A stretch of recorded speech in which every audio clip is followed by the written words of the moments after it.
சர்வமே போற்றி, சக்தியை போற்றி, சமயபுரத்து மகமாயை போற்றி.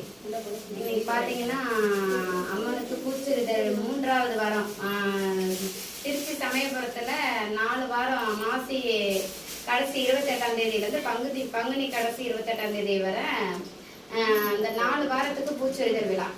அம்மா வந்து நமக்காக மக்களுக்காக பச்சை பட்டினி விரதம் இருக்கிற நாள் இந்த மாசி கடைசியிலேருந்து பங்குனி கடைசி வரை. இந்த விரதம் வந்து எல்லாமே மாலை போட்டுருவாங்க. நானும் மாலை போடுறேன். ஓம் சக்திக்கெல்லாம் நிறைய பேர் மாலை போடுறாங்க. இந்த டைம் பார்த்துருப்பீங்க ஓம் சக்தி கோயிலுக்கு மாலை போட்டு எத்தனை உயிர் இழப்பு எப்படின்ட்டு. விளையாட்டு நம்ம மாலை போடுறது அப்படிங்கிறது வந்து ஒரு விளையாட்டு மாதிரி நினைக்கிறாங்க, ஒரு ஜாலிக்கு நினைக்கிறாங்க. ஆனால் இந்த டைம் வந்து யாரார பேசணும் யாரார பேசக்கூடாதுன்னு இல்லை. சில பேர் செய்த கெட்டதுனால நல்ல மன பக்தியோட மாலை போட்டு போனவங்களும் சேர்ந்து அதுல அந்த அந்த விபத்துல சிக்கிட்டாங்க.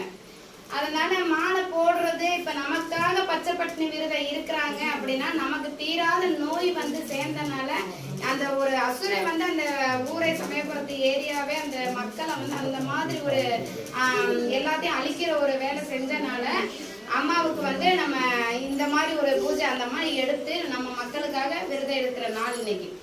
அதாவது பாத்தீங்கன்னா மாசி கடைசி நாள்ல இருந்து பங்குனி கடைசி வரை அம்மாவுக்கு வந்து இது மட்டும்தான் படைப்பாங்க. நீங்க கூட நினைக்கலாம் ஏன்னா எல்லாத்துக்கும் சாதம் வச்சிருக்கீங்க எல்லாம் பண்ணிருக்கீங்க, அம்மாவுக்கு எதுவுமே பண்ணலைன்னு. அம்மாவுக்கு இன்னும் ஒரு ஞாயிற்றுக்கிழமை இருக்கு, அது முடிஞ்சாதான் அம்மா விரதத்தை முடிப்பாங்க. நம்மளால இருக்க முடியாது, ஆனா நாங்க அப்படி இருக்கணும்னு நான் ட்ரை பண்ணிட்டு இருக்கேன்.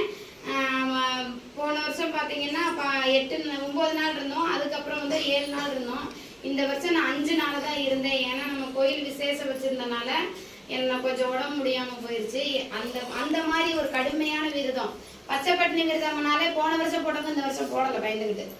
ஏன்னா காலையிலே எதுவும் சாப்பிடக்கூடாது, நைட்டுக்கு எதுவும் சாப்பிடக்கூடாது, மதியானம் ஒரு நேரம் உப்பு போடாம தயிர்ல சாப்பிட்டுக்கலாம்.